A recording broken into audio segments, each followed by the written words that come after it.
Good morning, HFA Nation. We are broadcasting not live from the secret location of HFA Studios. Today is Thursday, March 19th, the feast day, the Solemnity of St. Joseph.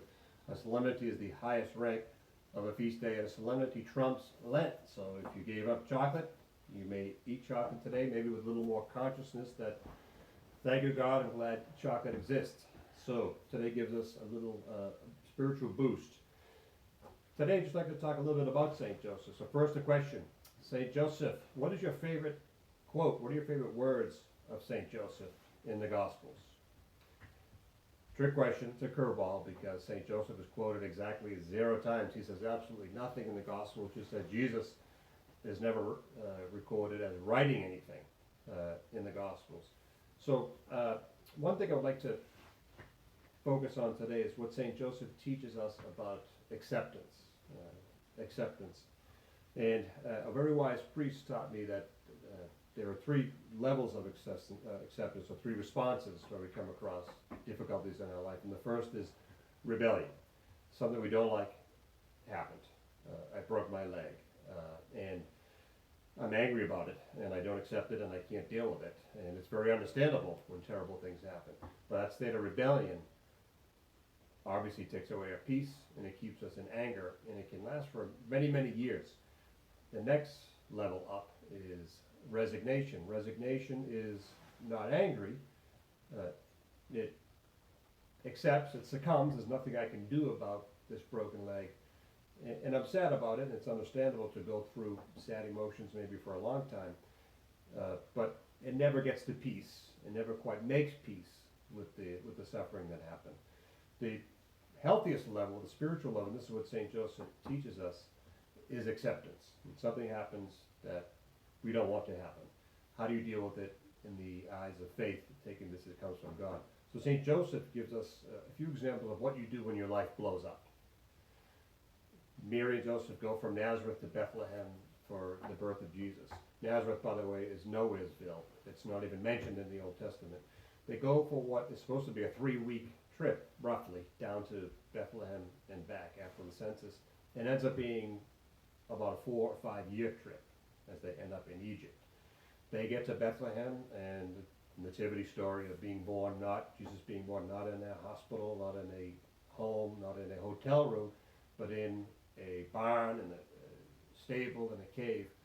And we get no complaining from Mary, from Joseph, none of, hey, do you know who I am, going on.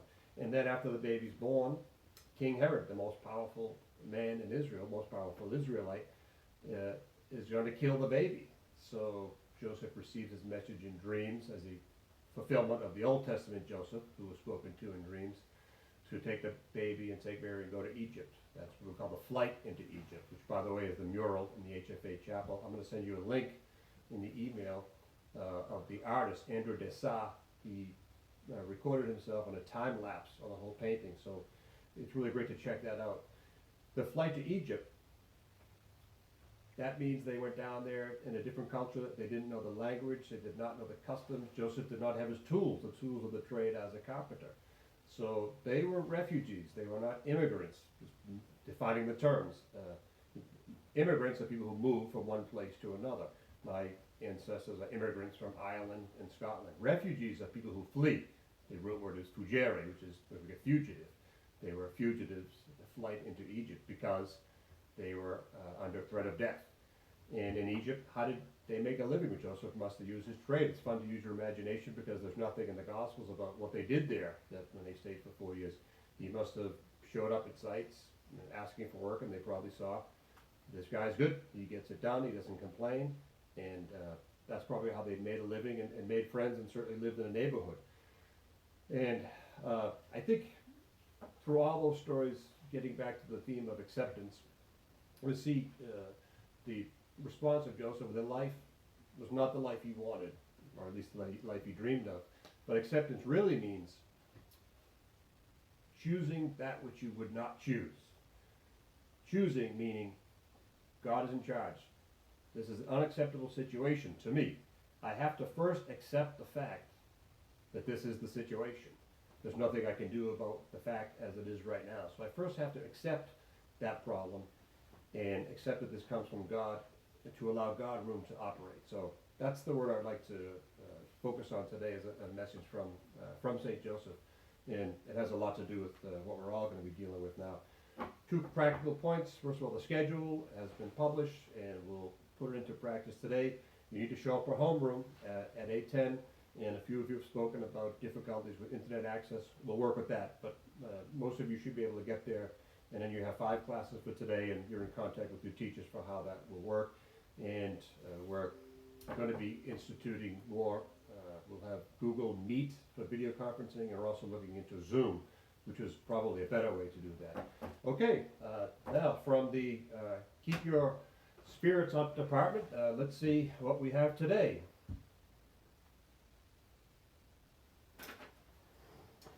We have a riddle. This is the World War I riddle.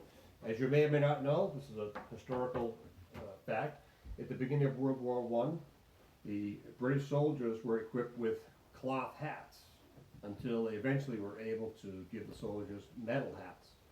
Well, the interesting thing that happened was that after the soldiers received metal helmets, I should say, the doctors in the field hospitals noticed that the number of soldiers, wounded soldiers coming in with head injuries skyrocketed. They had many, many more soldiers coming in with head injuries than they did back in the days when they were wearing cloth hats.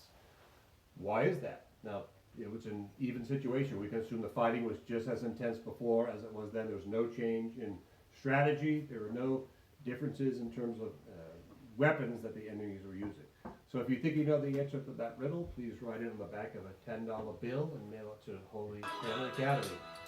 So please remember, keep smiling, wash your hands, cover your cough, and love your neighbors, but don't touch them.